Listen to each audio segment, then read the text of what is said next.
जब ये एमएलए नहीं थे, सियासत में नहीं थे, तो ये जंगल जंगल घुमा करते थे नागमणि के लिए।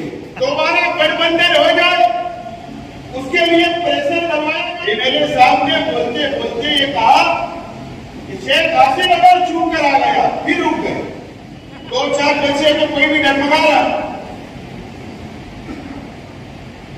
अब गाड़ी रास्ते में कैसे चलेगी?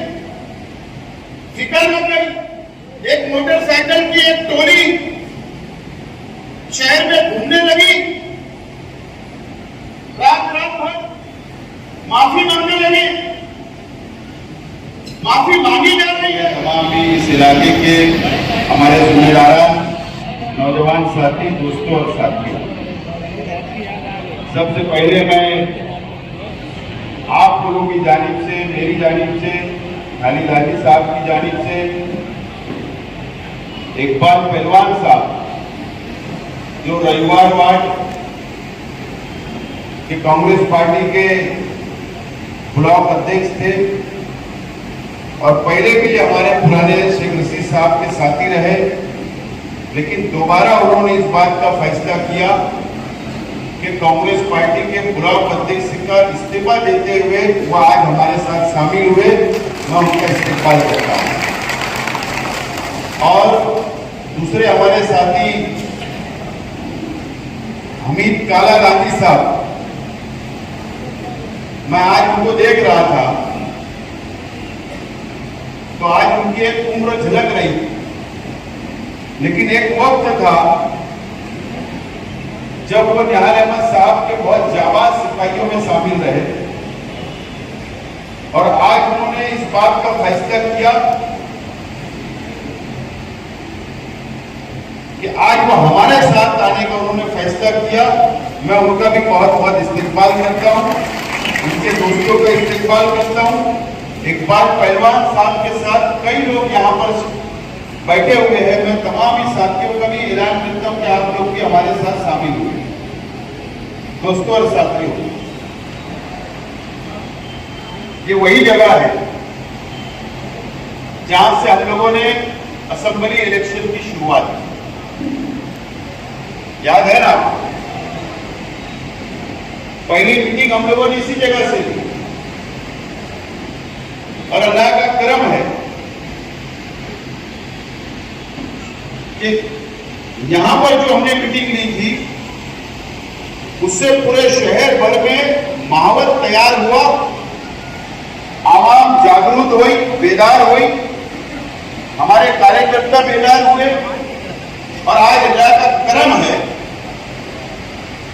कि हम और आप मिलकर शहर के अंदर असेंबली की इलेक्शन की तैयारी हम लोगों ने जो शुरू की है, आप लोगों को भी इलेक्शन नजर आ रहा है और कामयाबी के साथ हम लोग आगे बढ़ रहे हैं। ये वही जगह है।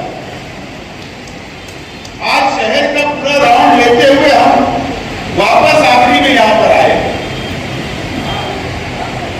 और ये आखिरी मीटिंग है इलाका वाइज।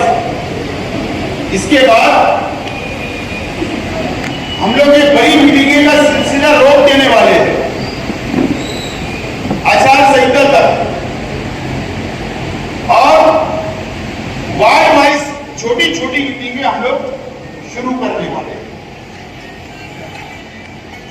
आप लोगों से मैं अपील करता हूं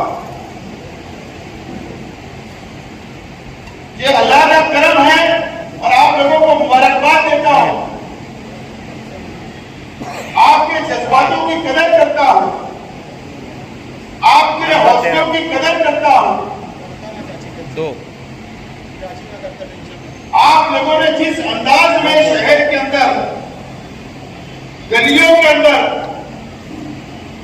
अपने अपने वार्ड के अंदर, अपने अपने दोस्तों के अंदर जिस तरीके से आप लोगों ने इलेक्शन की तैयारी शुरू की, मैं आपको सलाम करता हूं इस उम्मीद के साथ कि आप लोग पेटी बंद होने तक इसी तरीके से, इसी जज्बे के तहत अपना वक्त निकालकर मेहनत करते रहेंगे और हम लोग लड़ते रहेंगे।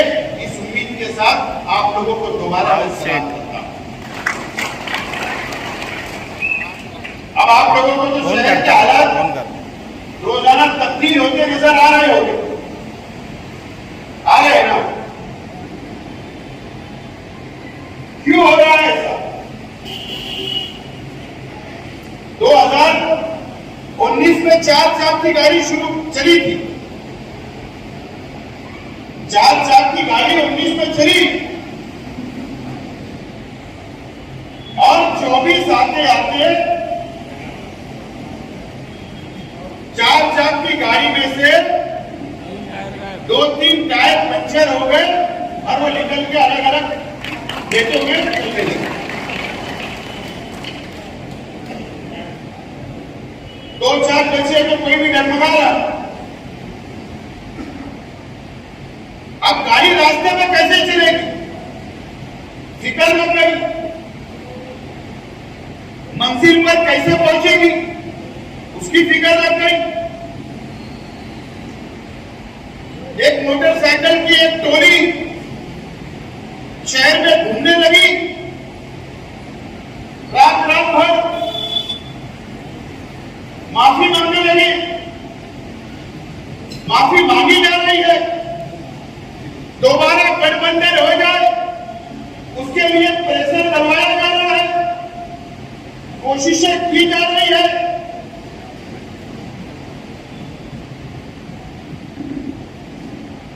डर लगने लगा, डर कि कहीं डर भी आप देखो, एमएलए साहब ने बोलते बोलते ये कहा कि शेख हासिल अगर छू कर आ गया फिर रुक गए।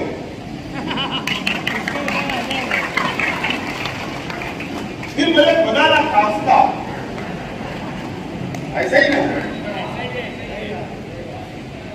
जबान से निकला,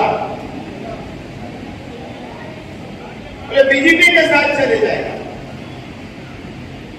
डर सताने लगा, फिक्र ज्यादा होने लगी। ताज्जुब तो इस बात का है कि कुछ लोग उम्र के आखिरी पड़ाव में चल रहे हैं,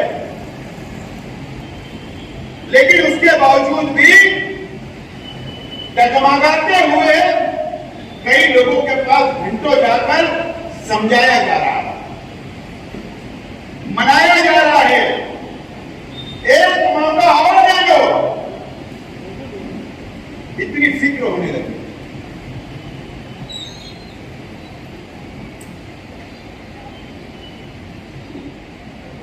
अगर 5 साल शहर का कुछ अच्छा कर लिए होते, शहर का डेवलप कर लिए होते, शहर को कानूनी तरक्की कर लिए होते, जो तुमने वादे 2007 में तीसरे मास की बुनियाद डाली, उस वक्त से वादे ईमानदारी से, तकवा और परहेजगारी से करते तो ये दिन नहीं देखना पड़ता। लेकिन आपकी नीयत खराब थी, 2007 से आपकी नीयत खराब थी। क्या नीयत खराब थी? पैसा, माल कहां से आएगा?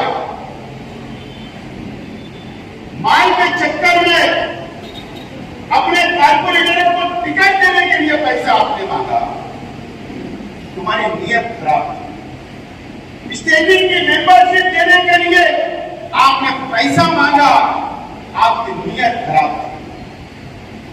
आपने मेयर बनाने के लिए करोड़ों रुपया फंड लिया, रिश्वत ली, आपकी नीयत खराब थी। आपने ठेकेदारी के नाम पर 10% कमीशन लिया, आपकी नीयत खराब थी। आपने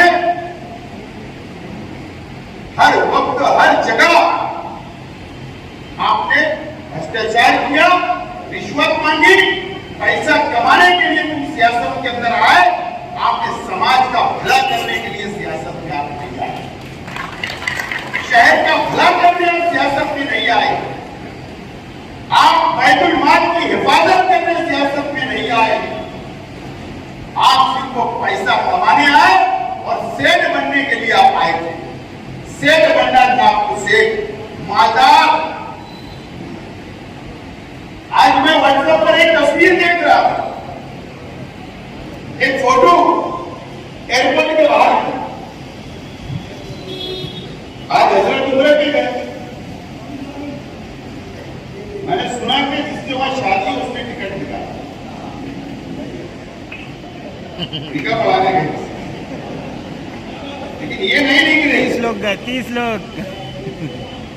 ठीक है, अल्लाह उनको उम्र कबूल करे, मेरी दुआ है। लेकिन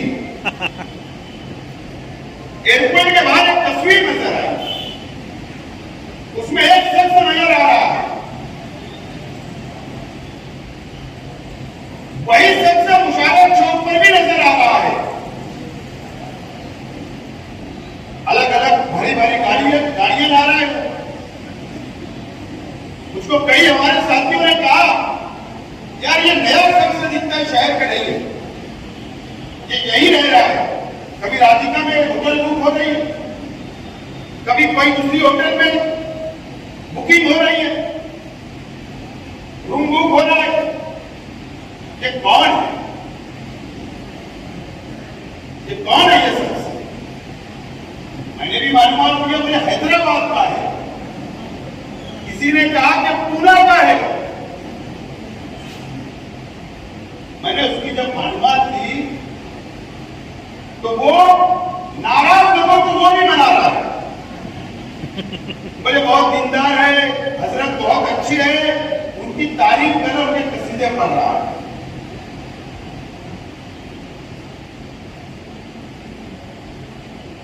होटलों में खाना खाने ले जा रहा है और बोले पैसा मैं दूंगा, आप उनका काम करो। समझ में बात नहीं आई। गांव के लोग तो इनको पैसा नहीं दे रहे, इसको इतनी हमदर्दी कैसे आ गई कि रुपया लेकर उनके लिए मेहनत कर रहा है, अपनी जेब का लगा रहा है। मालूम पड़ा कि एंटिक का व्यापारी है। जब ये मेरे नहीं थे, सियासत में नहीं थे, तो ये जंगल जंगल घुमा करते थे नागमणि के लिए, पता है ना, दो के साथ वो ढूंढते थे। तो बोले ये उसका बड़ा व्यापारी है, इनका माल भी वही जमा होता है। पुलिस डिपार्टमेंट से मेरी गुजारिश है कि वो शख्स कौन है, शहर में क्यों आया है, जरा उसकी इंक्वायरी करें, उसकी इंक्वायरी करें। तो इस तरीके से ये हालात बन रहे हैं शहर के। करप्शन, टक्केवारी, रिश्वतखोरी, इनका और चोरी दामन का साथ हो चुका है।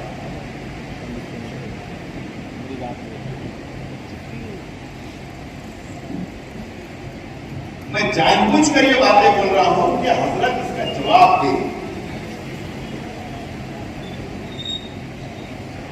मैंने नए पूरे के अंदर भी कई सवाल किए, कोई जवाब नहीं आ रहा।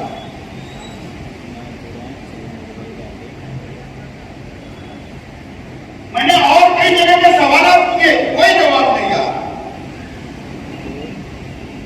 जवाब आना चाहिए। मैंने कई मस्जिद के ट्रस्ट से कहा, पता नहीं उन्होंने अभी तक उनके सवाल जवाब किए या नहीं, करना चाहिए।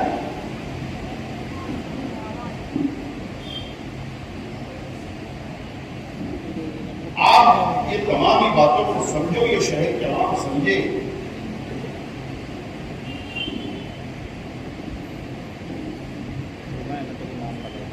शहर के आवाम बहुत चालाक होशियार है, सब समझ रही है, देख रही है, और आपको बेदार रहना पड़ेगा।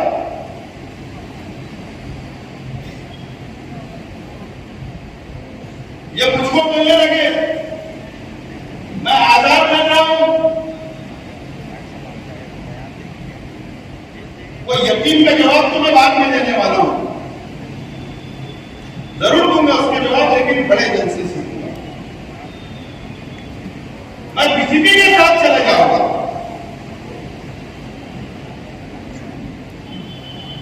अभी चंद दिनों पहले इन्होंने कहा थे कि मैं एमआईएम से उम्मीदवारी करूंगा, मेरा फाइनल है।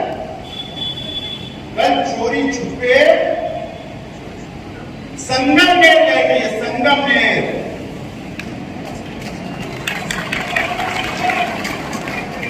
आज मेरे भाई ने बोला ना, कांग्रेस के सदर जयंत साहब ने बोला ना, मुझे कल रात में ही पता चल गया था कि ये कल संगमनेर गए हुए थे। बाला साहब थोराट जो कांग्रेस के लीडर हैं, खामोशी से जाकर मुलाकात करके आ गए।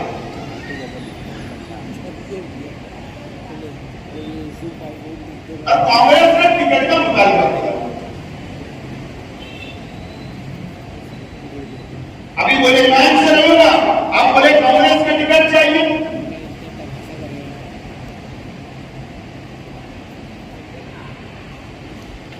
हिदायत बेग साहब ने जो उसको बोलना था, भैया ने बोला, ये बात उतनी सच है कि उनको उनकी हार नजर आ रही है, और इसके लिए कांग्रेस के बैनर के पीछे छुपने का एक काम कर रहे हैं और कांग्रेस का झंडा उठाने की बात कर रहे हैं। लेकिन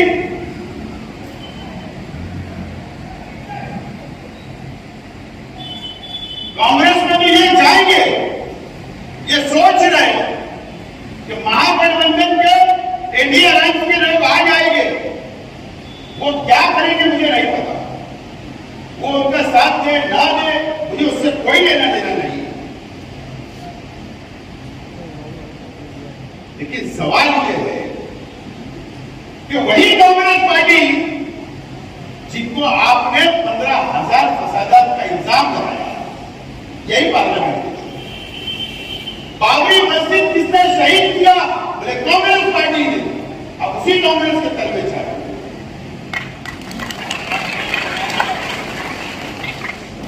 सच्चर कमेटी, मुसलमानों की हालत के जिम्मेदार कांग्रेस, मस्जिद शहीद करने वाली कांग्रेस, सबसे बुरी कांग्रेस, भाजपा से भी बुरी उन्होंने बताने की कोशिश की। आज उसी कांग्रेस में जाने की बात करें, इसके लिए उसी बच जाए।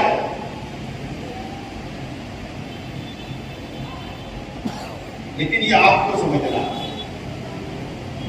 शहर के आवाम को समझना है।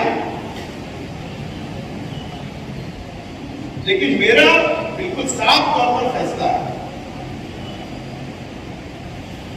कि मैं आजाद हूं और आजाद उम्मीदवारी करने का मेरा पूरा इरादा है और मैं चल चुका हूं और आपको भी जहन बना देना है। लेकिन 99%, 92%, 1% मेरा मास्टर स्ट्रोक का बार बार बोल रहा हूं बाकी है। क्या बोल रहा हूं? बाकी है। आप चाल पे चाल चलो, हम सिर्फ देखते ही बैठने वाले, हम भी चाल पे चाल चलने तैयार हैं। मुकम्मल तौर पर सियासी हूं। शेख रशीद साहब ने मुकम्मल परफेक्ट तैयार करके शेख रशीद साहब दुनिया से गए। आप अब महागठबंधन बना लो तो भी हमारी तैयारी है, आप अलग अलग सब आओ तो भी हमारी तैयारी है। आप जैसे चाहोगे वैसे हमारी तैयारी है और वैसे हम इलेक्शन लड़ेंगे और इंशाअल्लाह जीतेंगे भी। क्या हमारी अपनी मुकम्मल तैयारी है। आज जावेद भाई ने बहुत अच्छी अच्छी बातें की। आज हमारे फारूक भाई ने भी बहुत अच्छी अच्छी बातें की।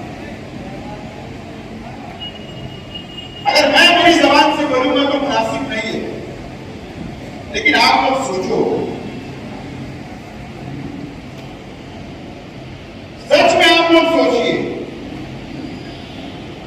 शेख रशीद साहब का दौर आपने देखा, शेख रशीद साहब को करीब से आपने देखा, शेख रशीद साहब आपके हर सुख और दुख में शामिल रहे। ऐसा लीडर आपको कहां मिल सकता है? कहां मिल सकता है? शेख रशीद साहब ने हमने